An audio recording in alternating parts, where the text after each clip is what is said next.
Good afternoon, everyone. Thanks for tuning in to another edition of Behind the Mic here in our MusicTown studios in downtown Detroit. Thank you so much in tuning in, and thank you to another special guest coming in this morning. Hi, Audra Kubat. Welcome. Hi, Pam. How are you? It's so nice to see you. Nice to see you too. It's been so long. Yeah, and I say that a lot lately. It's like God, so many artists in this city. There's so many great folks playing. And to finally get to see you in here again. So thanks for coming in. Do appreciate that. Thank you. And lots going on with you, and we've got to talk about the new album. We're going to talk about that in a little bit, and of course, what all the different things you're involved with. So, thanks for coming and sharing all that with us. I'm excited. And of course, as guitar in hand, we're going to hear some music too. So, all right. Hopefully from the new album that's coming up. Okay, for good. sure. Good. When is that expected? Actually, it came out in November. So, Okay, okay. I'm sorry. Sorry. Getting back up, Pam. Yeah, it's okay. Okay, but and you're still working on another one though. Didn't you just release a new single? Not a single. Okay, I'm sorry. I'm really confused here. It's all right. No, I worked on this album for about a year and a half, and it just came out in November. Okay, the end of November, and I am though beginning the process of working on a new album, but that's down the line. Yeah. Okay. Well, I heard. I must have read it wrong. I don't know. So I apologize. So okay. So you have this new album. Yeah. Okay. The Sliver and the Salve. All right. Yeah. Thanks for clarifying that with my mix-up here. That's okay. Well, good. Before we get into the music part of it, I want to delve into you basically. I think the way I'm going to put it is you really pay it forward as far as your music goes. Just what you are involved with the teaching and all of that. Yeah. And I want to talk about that a little bit because it's just huge what you do with your music and teaching it. There's a whole list of things. Of course, you're a teacher at DIME, the Detroit Institute of Musical Education, Music Education. What do you teach there? I teach songwriting. Okay. Yep. So I work with first-year songwriters and teach a co-writing class too. Yeah. It's really exciting to work with young people that are just kind of starting to hone their craft. Yeah, it's really exciting. Can you tell when you see these students come in, especially they're new students? Yeah. Can you kind of tell like who's really good or who's going to be good? I mean, is that something you can tell? I think that some people come in and they're just natural songwriters, and then their work is sort of already at a higher level. But I think that the folks that are still kind of struggling to find that space, it's hard to tell exactly what will happen with them. But I think that just encouraging everybody to understand that there's a way to tell a story. You may naturally have that, or you might not, but you can learn how to tell a good story. And it's about really kind of studying other great songs. Why do they work? And so I try to help inspire those that aren't necessarily coming in with that natural writing ability to learn that they have that power, and they just really have to maybe work a little harder.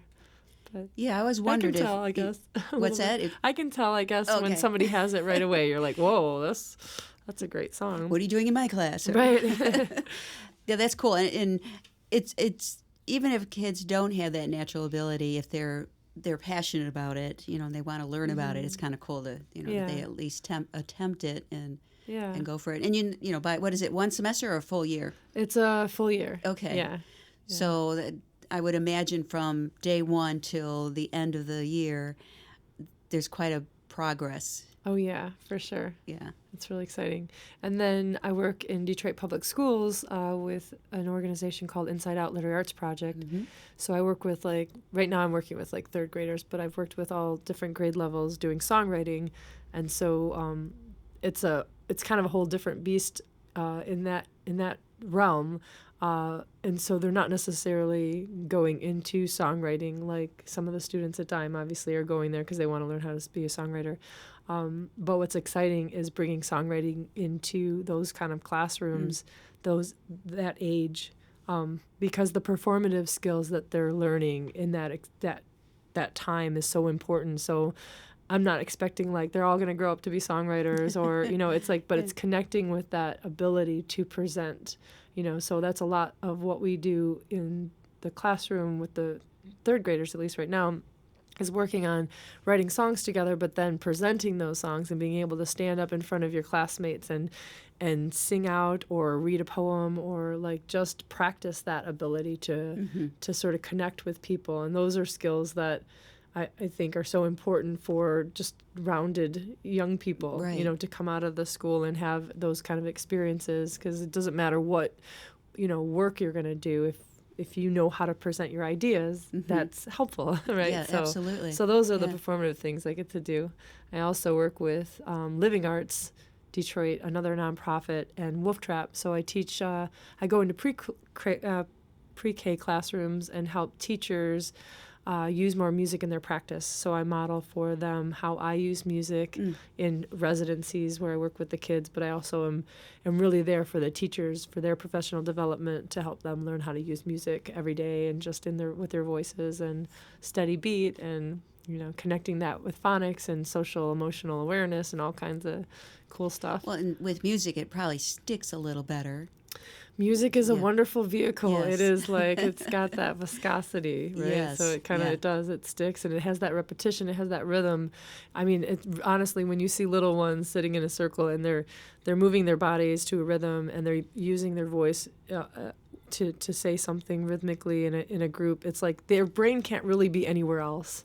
So it's like these are like these vehicles to bring focus. Then if you can sort of supplant then, something based on phonics or based on like understanding letter recognition or whatever, or how to like, where's your body start and where does it stop, so that you're, so it's the vehicle, the music is the vehicle to help teach all kinds of things, Well, isn't a big part of Wolf, and correct me if I'm wrong, because there were so many different things I was finding out. Every time I was digging more, I was like, oh, wow, another one. Yeah. Is it something with science, one of those? Yeah, well, they can be, you can connect them to all kinds of ways, but so my art form is music, so I might go in and be working with phonics, I might be working with counting or letters or numbers, all kinds of different, spatial things or patterns, but using the music to sort of teach those things, or especially help the teacher use their voices. Okay. And then I'm working on a house, transforming a house on 14th and 94. Saw that. That is so cool. Okay, so explain how this, I mean, first of all, when did the light bulb go off and you're like, I got to do this? I mean, did something happen or to inspire you to, this is quite an undertaking, it looks like. Yeah, I mean, to back up a little bit, just educate, getting into music education kind of changed my life in a lot of ways, like being an artist and a bartender. It was kind of went hand in hand, or a waitress, or something. Yes. And in the service industry, and then doing music, and it was like it was really hard to kind of keep that going and like be sustainable. And so when I started to kind of slowly give lessons here and there, I was like, wow, I'm really, people think I'm really good at this, and I slowly sort of fell into all that other stuff just by all the work that I started doing naturally. But when I lived in Woodbridge, I would sit on the porch and play, and this is kind of where I get to the house now. Okay. And kids in the neighborhood would come up on the porch. They'd hear me playing guitar and say, like, oh, what are you doing up there? And I'd be like, oh, come up. And, I'd play songs for them. And then some of that, like, sort of grew into giving just informal lessons to kids in the neighborhood that would come by and be interested, and they would trade me, like, art for, like, lessons. It was really awesome. I still have some of those like pieces of art from young people. So that just got me really excited. And then going into the classrooms for, these organizations, Inside Out and Living Arts, like seeing how it was connecting with young people and how, to see like a third grader stand up and say, I'm a songwriter. It's like, it's impactful. The work that I was doing, I felt like was really important.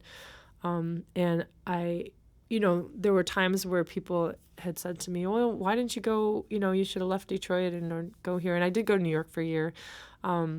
but I really feel like Detroit needs artists to stay here and to, be a part of sort of the local experience and the local community. And so this house that a couple of years ago, a friend of mine who is also an artist and has a gallery said, I have this house and we want it to be a music house in this neighborhood. Like, would you be interested? And I was like, I saw the house. I was like, this is so overwhelming. I go, I don't know if I can do this and that. And so like a year went by and then he asked me again. He was like, people want to buy this house, but we want you to steward this house in this neighborhood. And so I started going around the neighborhood. It's on 14th and 94. Some people call it Ferry Park. Some people call it Northwest Goldberg. But regardless, I started sort of walking around the neighborhood.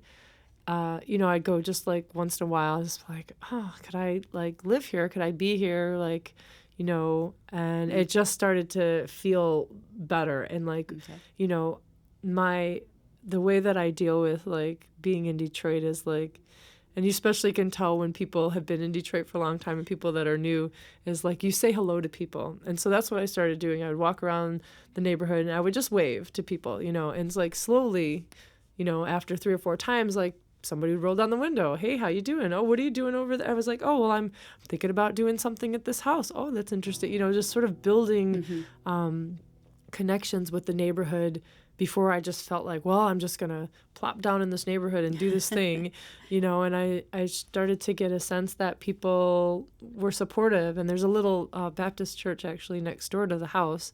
And I met with those folks and they were really excited. And so then I was like, well, I'm going to do this, And so when I really officially said, sort of reached out to my music community, said, I'm going to do this. I'm going to set up a work day, come see this house, and we'll just start. I had just really amazing feedback and a lot of support. And now we're at a point where the house is completely demoed and needs to start the rebuild. Okay. And we raised some money. And I'm currently doing a monthly dinner show that I just started in January at a sister house that we're going to sort of start programming. The place is called Detroit House of Music, is the house on 14th and 94. Okay. But we're doing some performances and programming in this other house while Detroit House of Music kind of gets built up. So we hope in the summertime we'll actually be able to do programming there. But a little thumbnail of the house is we want to have it open for informal music education for kids in the neighborhood for free.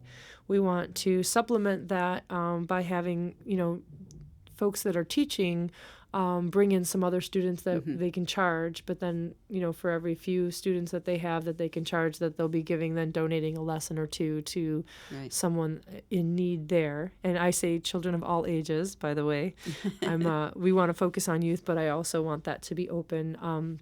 We want to do a program called sort of a memory project in a way where we pair young people that want to learn about songwriting with a Detroit songwriter or an area songwriter to interview elders in the community there in Northwest Goldberg, because there's all this beautiful history there too, and musical history also.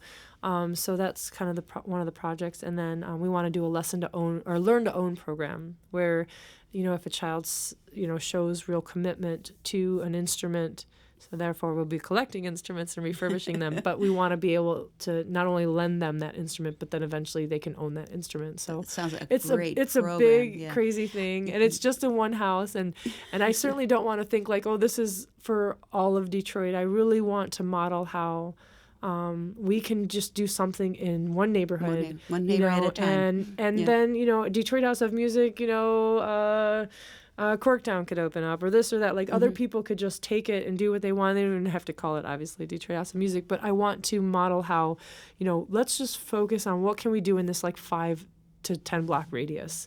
Nice. And what can I do? Yeah. So, and then I can live there too. And it's a beautiful old Victorian house that needs love. Yeah, I was looking at pictures. It's very, very cool looking. It's beautiful, so, kudos to you. I mean, that's a great thing. And the fact that, I love the part about, getting instruments and then these kids can, own them eventually. And everything. I mean, just gives an opportunity, especially, they don't teach music in the schools much anymore. It's Not- dwindling, and it so is. kudos to you. I think that's Yeah. I saw that, was like, oh, this Yeah. is so cool. Good for you. Thank and I liked you. how you said Detroit needs, the musicians need to be here and helping here, whatever. Yeah, well, So- I mean, when you watch the way that people want to sort of monopolize on Detroit in some way, they want Yeah. the Detroit shirt or the Detroit hat or the Detroit beer or the Detroit, artisan Yes. greens. It's like, Yeah. let's translate that into how we support a local art community, Love it. music and art, Yeah. visual arts, any kind of arts. I think we can, and as a city builds back, like Do you we have have to be present in that. Absolutely. Mm-hmm. Do you have a lot of musicians right now that are helping, or do you still need a lot of those? Well, we always can use more. Okay. All right. Just There get is the a word Facebook out there. page. Yeah, Detroit House of Music. We have a Facebook page, so you can go like us and you can hear all the Okay. updates.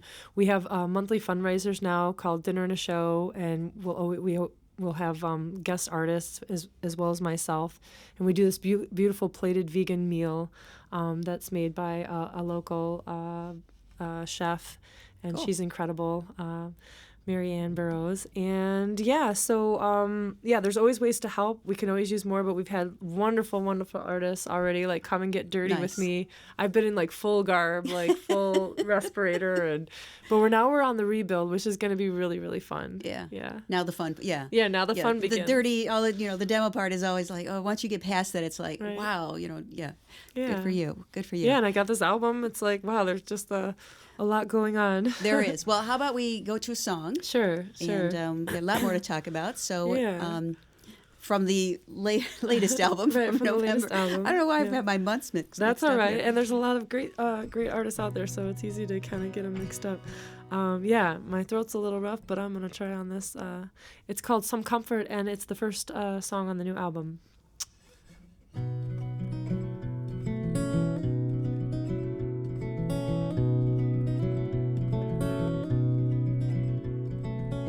From the motel room, she made the call.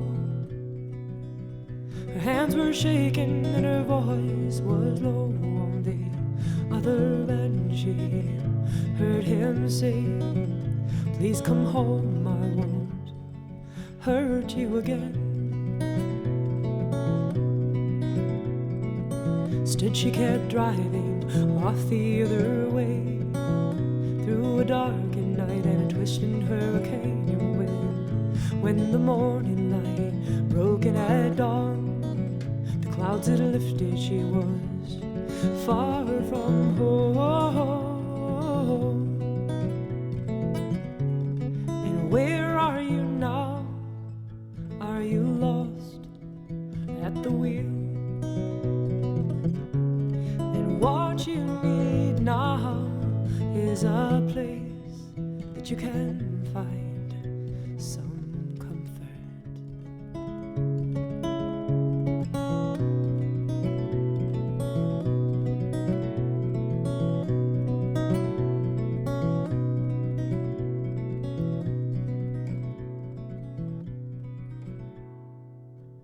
Tired and weak, yeah, she pulled off the road, stopped at a diner to have coffee and a smoke, and the waitress gave her a light, refilled her coffee, left a piece of advice. Oh yes, I know you, I've seen you before. You're just like me, you're still staring at that door. But I said, don't look back, don't get turned around, don't stop driving till you found what you're looking for. And where are you now? Are you lost at the wheel? And what you need now is a place that you can find some comfort.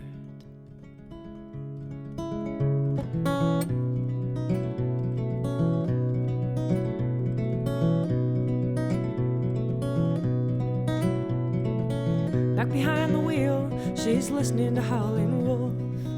Road stretches out like a river, cutting through the mud, and all the places you lost or you left behind, they all come back to you on this borrowed time. So just keep driving into the earth and sky, while the rear view disappears from behind, and all the things that brought you here and all the things you've done. You know exactly why it is that you've come so far. And where are you now? You're not lost at the wheel, 'cause what you have found, it's a place that you can find some comfort. Oh, oh, oh, oh, oh,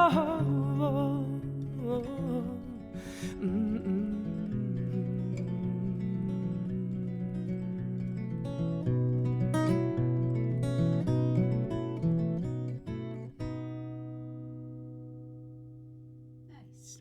Audra Kubat with us here and behind the mic from the latest album. What was that one called? Some Comfort. Nice, very nice. Thank you.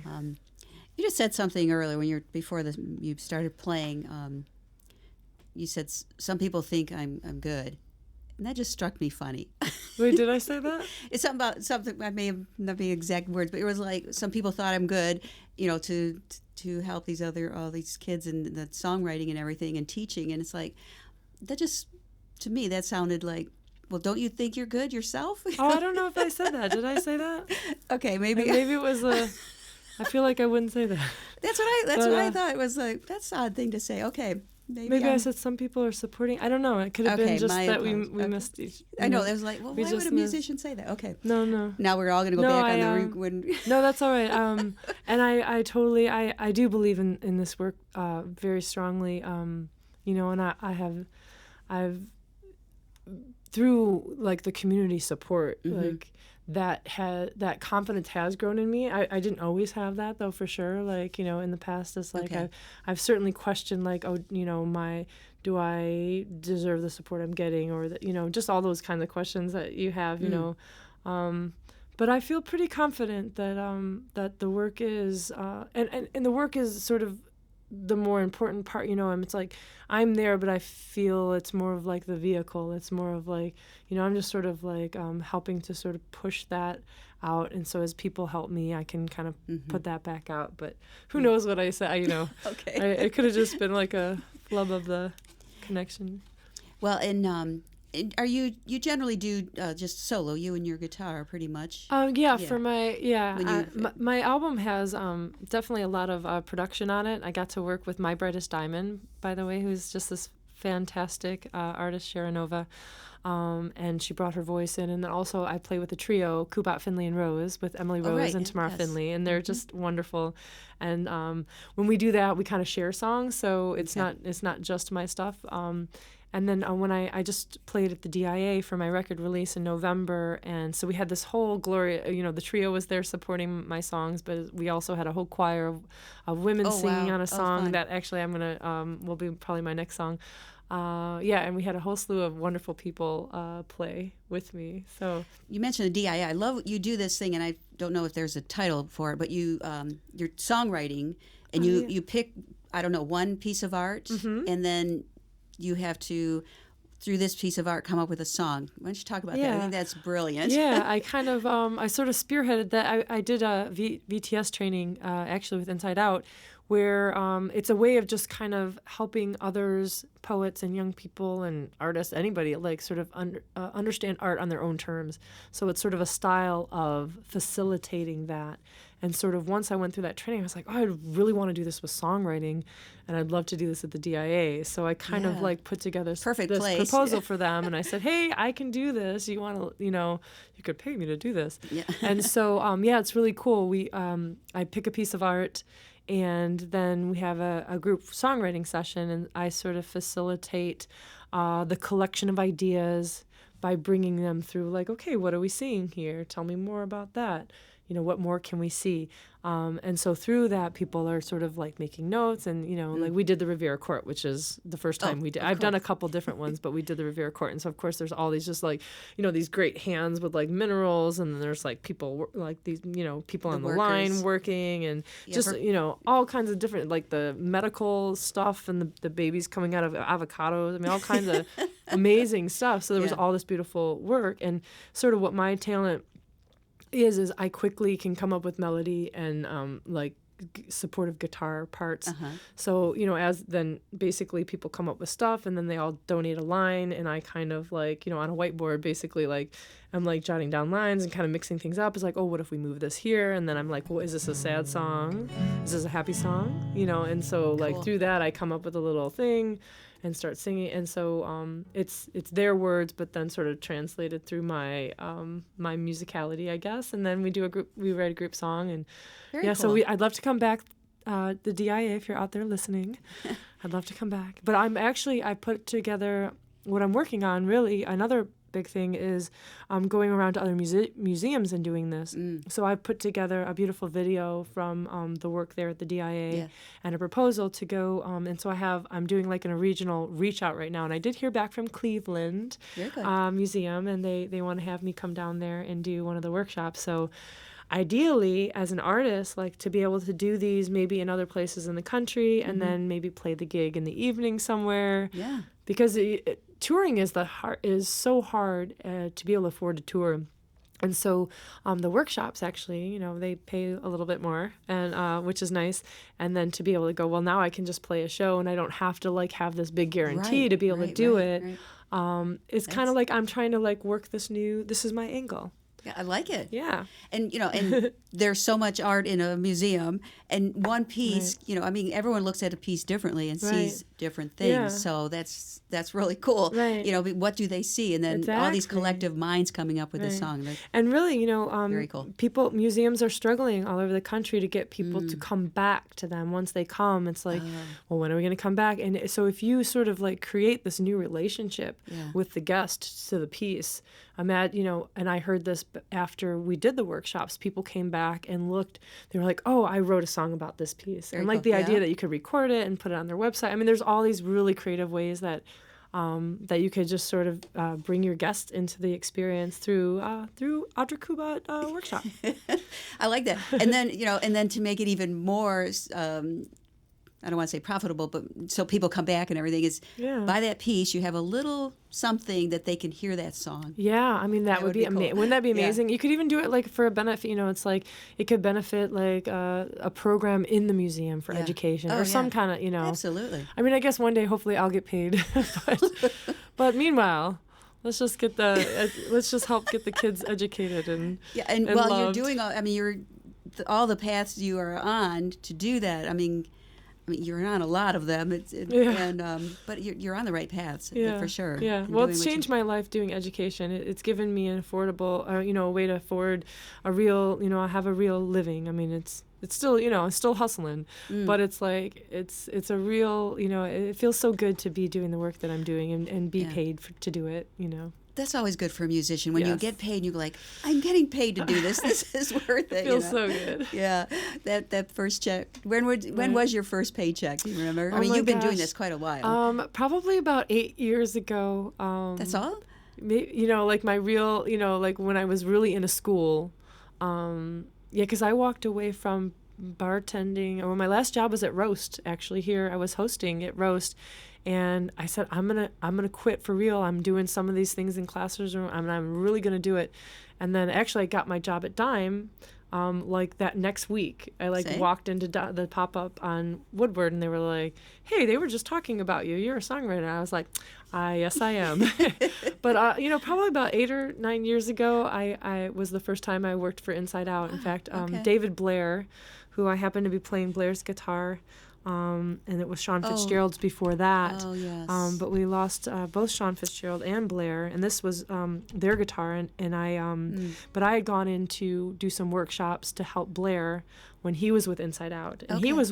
he was the first sort of poet songwriter that started doing that kind of work, where he moved away a little bit from the poetry and brought in songwriting. So Inside Out hadn't really had a songwriter in residence before Blair. And after Blair passed away, and I had done a few things with him, they called me up, or somehow we connected, and they said, would you continue this work that Blair nice. started? And that really was the first, like, I'm really in the classroom.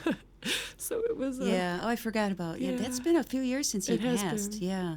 About 8 years. Yeah. Wow, that's cool. That's his Yeah, guitar. right? It's Oh. right here, you guys. Oh, Yeah, every time I touch it, I feel him come very through. inspired. Yeah, a little bit. for sure. Awesome. For How about we hear sure. another song Yeah, that would be great. on the Blair Kirk guitar? Yeah, yeah. And this song is really in my heart. And this was the song I was talking about. I played with the choir at the DIA. But it's sort of it's my anthem for this beautiful earth that we live on, and a song about the climate crisis, and just hopefully an inspiration for us. It's called Oh Mother. Oh, Mother. Okay.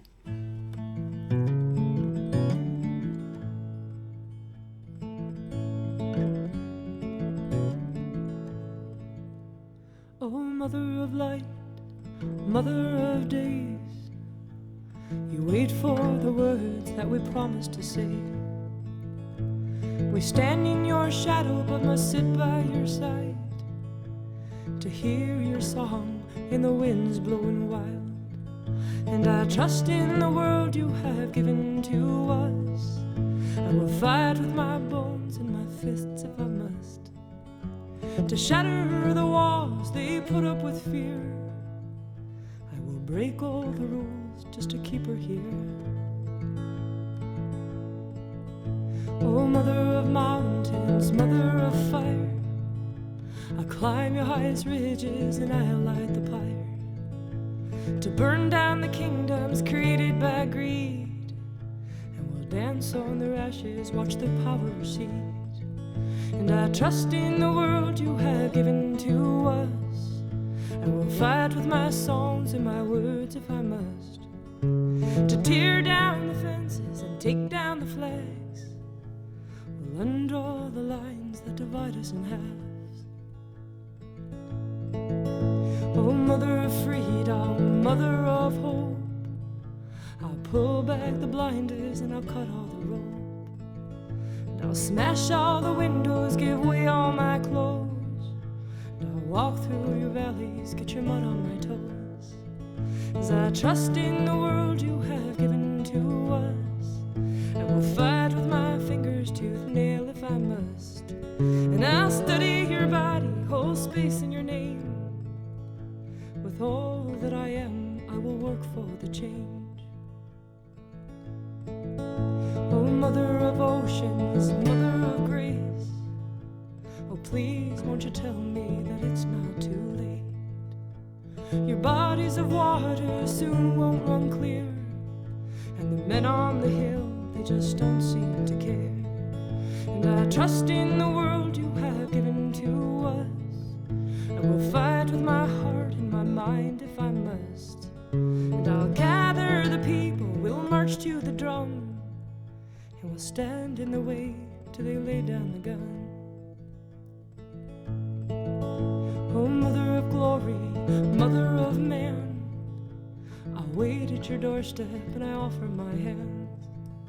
So take me and will me and call me your own, and I'll stand and protect you till my days are all gone. 'Cause I trust in the world you have given to us. I will fight with my bones and my fists if I must, to shatter the walls they put up with fear. I will break all the rules just to keep her here. We could break all the rules just to keep her here. Come on, let's break all the rules just to keep her here.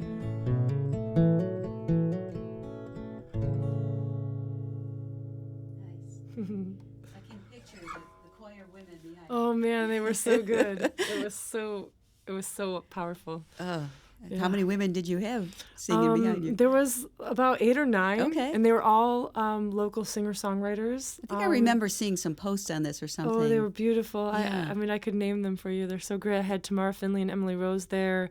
Emily Rivard was singing, and Annie Bacon, and Early Wine, Madeline Grant, Tori Lynn, and oh my gosh, Mabrissa, who just had an album come out recently.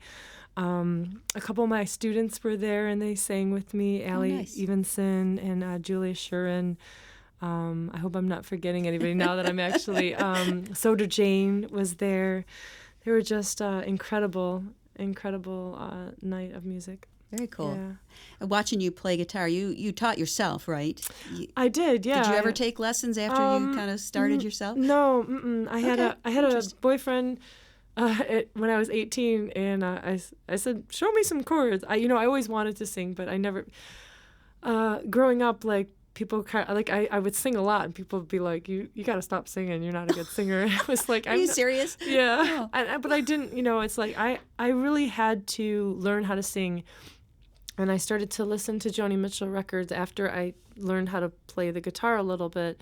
And I would just sing along with her songs. And it really, I learned how to sing falsetto. I learned how to control my voice more by like just how am I going to sing those notes that she's singing. And so Interesting. you wouldn't be able to tell that today as I'm struggling with the sore throat. But I learned how to really sing by just sitting in a room, listening to that woman sing. And I mean, her turn of phrase, like I really did learn a lot. And that's why I was telling I tell my students, like, if you want to be a great songwriter, you need to know a lot of songs. You need to study songs that you think are great, that have staying power. That's like my biggest advice to anybody out there that wants to be a songwriter is like study great songs, study songs that have stayed over the time, and learn how they use phrasing and how they use their voice, and it's a good path too. Are there certain songs that there are always the go-to songs that you talk about and bring up? Yeah, I try to like always make it fresh, so I'm always like kind of figuring out not only like what's the best old song to bring in, but what's the best new song to bring in. But like Hey Jude is always like as far as like what happens in that song is really interesting because there's not a real chorus in that song. I think it's like it's a really cool song to study. Maybe it's not the best song to emulate necessarily because who else could do a song like that?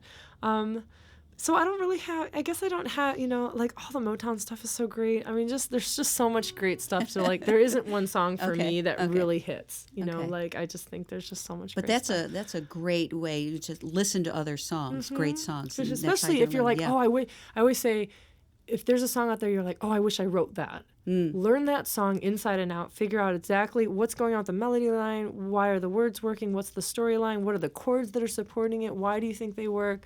What's rhythmically happening? And then take it and try to like do something that's your own, but like kind of use it as an inspiration. Maybe take the chord progression and see if you can kind of write a new melody over it. All kinds of different ways to kind of get at a good song, Interesting. Yeah. Never thought of it that way.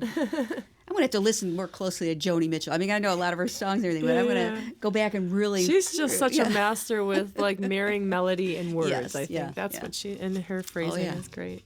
All right, we're Pam exam. Oh, okay. I hope I pass. I hope I pass the Pam I'm exam. sure you will. Flying colors, I'm sure. All right, just some random questions. Okay. Do you have a ritual before a performance? Wash my hands with warm water. And really take time to wash my hands. Okay. I think it's because the water helps heat up my fingers. Okay. That's one thing I try to always do. There's others that I would add to that. Maybe I try to take a little moment to just be peaceful. And just sort of let everything go because I do get anxious even as much as I've played for the last 20 years, but I still get anxious. I think most musicians do. So take a minute. Yeah. I've heard it said if you don't feel anxious or a few butterflies, then it's not you're not you're doing, over. It's over. Yeah. You won't give your best performance. Yeah, so I agree for sure. All right, Lions, Tigers, Pistons, or Red Wings? Oh, the Lions. I mean, and they're the only team I just like. I love them no matter what they do. And once they're out of the running, or once they're not playing anymore, I'm just like done. I don't care about the Super Bowl or any of that. Yeah. Okay. Yeah. The Lions. Now, there's still a lot of diehard fans around here. Yeah. You still support the team. Any habits you would like to give up? Self-doubt, the voice inside that's sort of doing that work. I think it's not serving me. So I think a little is healthy, but sometimes it's too much. Okay. So I guess just like stop that comes with sort of like stop apologizing. I've been practicing, instead of saying like, oh, I'm sorry I didn't get back to you, it's like, thank you for your patience. Like just sort of rephrasing, like, I like it. Yeah, because thank you for your patience. Like, I don't have to be sorry every time. Like, so I've been practicing. I guess that bigger is just rephrasing that negative kind of talk. I like that.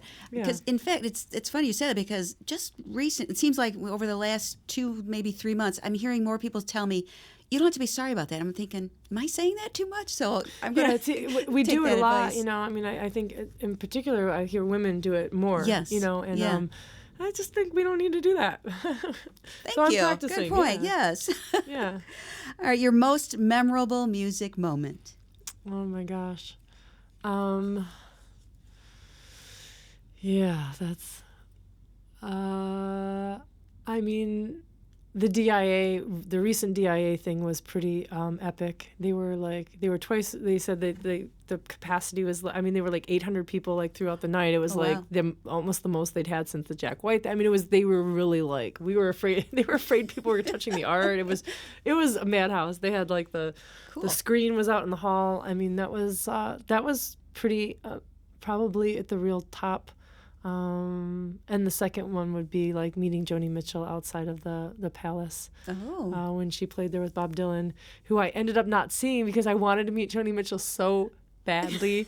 I was in the second row with my like Ladies of the Canyon album, and I would like hold it up like every time she'd play. And then, like, I was like, I'm going to go meet her. And I talked to these guys. They were like, oh, we could get you backstage. And then, of course, they couldn't. They were like, we'll take your album. And so she said, I saw you out there. Because I said I was the girl in the second row. She said, I saw you out there. And that she had wanted to know my name. But I didn't tell them my name.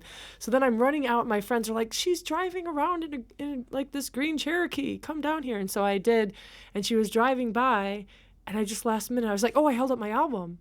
And so she rolled down the window. Of course, she's smoking a cigarette. And my friends were so obnoxious. They were like, Joni, Joni, Joni. And I didn't say anything. I just held the album, like, on my chest. And then before she, like, they got their autograph, and I didn't even move. I couldn't move. And then as she's driving away, she's like, I stopped for you. And then she drove away, and I wanted to be like, I'm Audra Kubat. Like, I wasn't not that anybody, she would have known me, but, yeah. So. That's cool. So that was epic for me. How many years ago was this? I think it was 98. Okay. From what I remember from she signed the date. 98. Very cool. Yeah. So those two things. That's just funny. You're just standing there with a thing and not saying. I know I couldn't. I was frozen. But then she stopped for me. Like the only reason she saw me hold that thing up. Yeah, that's funny. She probably would have met me if I would have tried. But oh well. Get your friends out of the way. Excuse me. She stopped for me. I know. No. Very cool. Your favorite Detroit area festival? Oh, I would have to say the Daly. Yeah. Daly and Yally. Yeah, that's a good one. one. Yeah, I played there with my band Stunning Amazon in like probably 95 or I don't know, maybe 2000. I don't know when, but 99, I think. And yeah, it's got a real place in my heart. I lived on that street for a little while when the festivals happened, and yeah, it still feels very home to me, even though it's gotten bigger and bigger. But they try to keep it sort of legit. Yeah, I appreciate that. Yeah, that's a good one. And a lot of people don't even know about that one still, which is amazing. Right, and the Detroit Folk Festival, which by the way is going to come back around. I started the first Detroit Folk Festival in 2011 at the Trumbleplex. I did it. Okay. If you know that little anarchist collective, which they're more of a collective, I think. Yeah, so we did it for a couple years, and then it didn't happen for a long time. And then I did it the year before last, and then I got overwhelmed and couldn't do it. But I think Detroit needs a folk festival to continue, so I'm gonna try to keep doing that. And we also need like an arc-like place. Like Detroit needs its own arc. kind of Arc like, in you know Ann what I Arbor, mean? Like a yes, real, yeah. like a venue that's a sit-down listening venue. I mean, I've worked really hard, you know, I've done open mics over the years and lots of kind of things. How to create listening rooms is really, it's a challenge, but it's really important that we have that because there's so many great songwriters. And if you do not hear the word, like it doesn't matter how good somebody is. It's like if you can't like have a setting where you can hear them, you don't necessarily get that translation. But when you do, it's like, oh, you're in. The Arc's got it down. Of course, they've been there. Yeah. Well, we're 50-some years. We're gonna get one here. Yeah. Some kind of. Well, there's have a so new many name for it. places here. Yeah, yeah. And I'm sure you would get a lot of support and through that. it's about the seating. Yes. Because when you're at a table with a chair and you can have a drink there, that's just going to lead to conversation. But if you have more of a theater type setting, that's when you get people to. That's what Dinner and a Show is about. We have a 40-seat private intimate venue, so it's also on the Facebook. I love the Arc. I mean, the first row, you can put your feet on the stage, you know, and you're right there. Right, I mean, close, you know, as close as you and I I played are. there a couple times. It's a beautiful experience. All right. If time and money didn't matter, what would you be doing? What I'm doing, I guess. Most people answer it that way. Yeah, I mean, if time and money didn't matter, I'd probably just be doing it more. You know, Yeah. Yeah. That's pretty typical of the musicians that I have in here. I'm accepting sponsorships and patrons right now. So just reach out. There you go. What is your guilty pleasure? Oh gosh, fashion magazines. Okay. Fashion. I mean, I love fashion. My closet is ridiculous. My partner sometimes says I have a cotton swamp of clothes. I've been collecting secondhand clothes, but I only buy secondhand. I only buy Salvation Army, so I like unique things. So I'll go out of my way to sort of go into those places. I've been doing it since I was 16 years old. I rarely buy anything new clothing wise. I mean, I think recycle, reuse, all of that is in line with that. But I also love fashion. I love lines. I love creating looks. My friends will tell you that I'm fashionable sometimes and fashion forward. But yeah, I love fashion. And I love fashion magazines. So what kind? You said Salvation Army. You can find a lot of good fashionable things in those. Yeah, stores? you gotta I'm really good at looking though. So some people go through and look at everything. I'm just looking for color, fabric. I'll just I could zoom a whole line in 30 seconds and pull out the designer thing or the super cool nobody's got this. This is 20 years old and it's $1.60. I mean, I know the prices have gone up though, by the way, at the Fort Street. Let me tell you. No. Anyway, I just love it. I love fashion. That's interesting.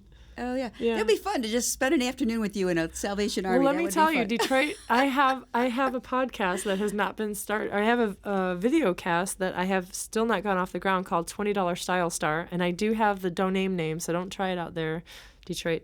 And we already did one, and it's like you go to Salvation Army. I make you a style star. We have a little flask, and we have fun.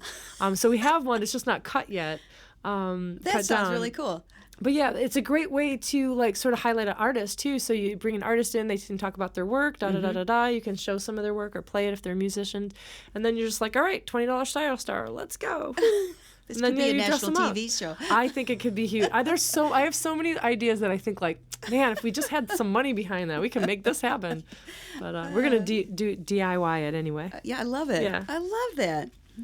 What's the first record you ever bought and the first concert you ever attended? The first record I ever bought was Joshua Tree, U2. Good one. And Peter Gabriel So Concert was the first official concert that I was at that I remember, and I wasn't with my parents or anything. I was with some friends. So yeah, I might have been something before that, but I don't remember. It's the first one I remember. Yeah. So Peter Gabriel. So good ones, very good ones. Yeah. All right. How about another song? Okay, sure. Let's see. I kind of what was I gonna play? I thought, well, I don't know. I have so many little songs, but I'll play this one, I guess. Is this one also on your latest? Yeah, I thought I should just play stuff from the new record. Yeah, absolutely. This has a little bit of a story. It's a song I wrote the night before a baby shower for my friend Jenny Nags. I don't know if you know Lac La Belle, but they're a local duo. And so Jenny's this lovely singer-songwriter. And so I was about to go to the shower. I was totally broke. And I'm like, I don't have a present for my friend. So I said, I'm going to write a song. And her baby was going to be born in April. And so I wrote a song called Moon and Aries. And it's about Jenny. And it's also about spring, like using spring as a metaphor for new life. Okay. So it's called Moon and Aries.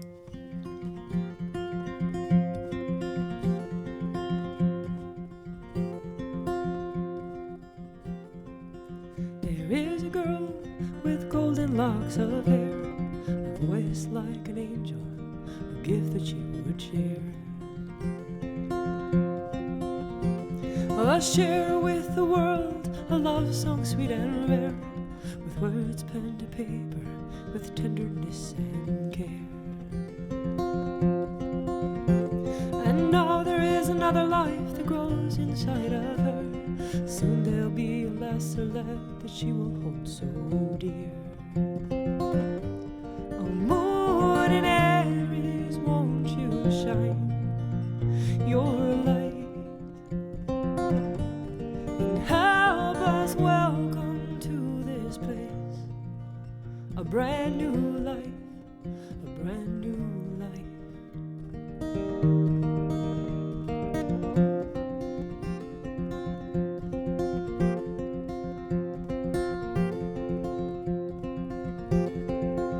And in the spring, when the rains begin to fall, the flowers raise their head, forsythias abound.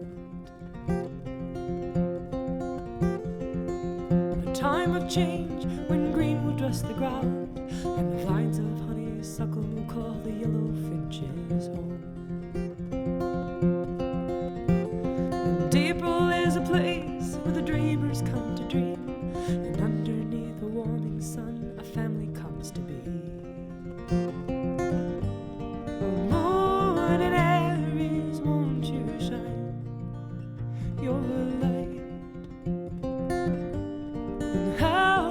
Welcome to this place, a brand new life, a brand new life, a brand new life, a brand new life, a brand new life, a brand new life, a brand new life, a brand new life.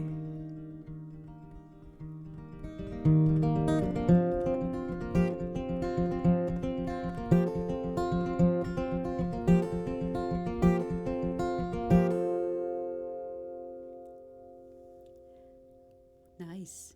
What a great gift. Yeah. One of a kind. Yeah. Well, the tears were flowing in the room, so I figured I had done a good job. Yes. And then I decided to record it. It was such a beautiful song. Yes. So she's got a recording of it. Yeah. Okay. Yeah. That's very special. Very cool. Thank you. Oh, yeah. I want to make sure everyone knows, where to find you. I mean, you've thrown out some great ideas here, and people are like, I'm sure want to get in touch with you. Okay. Hopefully. Yeah. So Detroit House of Music has a Facebook page. Of course, I also have a music page, Audra Kubat. My website is audrakubat.com. It's simple, my name.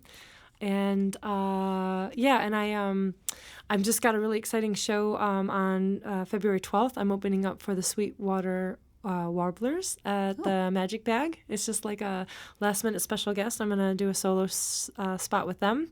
And I'm also playing 20 Front Street tomorrow. If you are out in Lake Orion, we'd love to see you there with Anthony Retka and a kind of a newcomer to Detroit, Ryan Traeger, and they're both really incredible. Anthony Retka is one of my favorite singer-songwriters. And then we have our dinner show, Detroit House of Music it's the last Sunday of every month, so you can find information on the Facebook page there. Yeah. Good. Help us out with House of Music if you'd like. We always could use more help. Send me a message and I'll get back to you and all those things. You look for volunteers to, as far as when painting even. And when the spring happens, we're going to have some big work days again. Okay. We've had work days with about like 20 or 30 people. It's been really nice, and some smaller ones too. So we'll be ready for that as soon as the weather breaks. Of course, it feels like it's already broken, so we're not sure what's going on. Yeah. Well, Phil the groundhog said we are getting an early spring. So. Well, yeah, I think Phil is right. Well, it's been a pleasure as always having you come in here and talk. And some great. I mean, you are involved with a lot of stuff, and great things. So, Pam, it's so nice to see you too. Thanks so much thanks. for It's been a having while. me. Yeah. So I'm glad to have you back on here. And of course, thanks to everybody out there watching today. We do appreciate you tuning in each and every week. And thank you very much for that. So again, thank you to Audra Kubat, my special guest today on Behind the Mic in this beautiful MusicTown studios here in downtown Detroit. I'm Pam Rossi. Have a great week.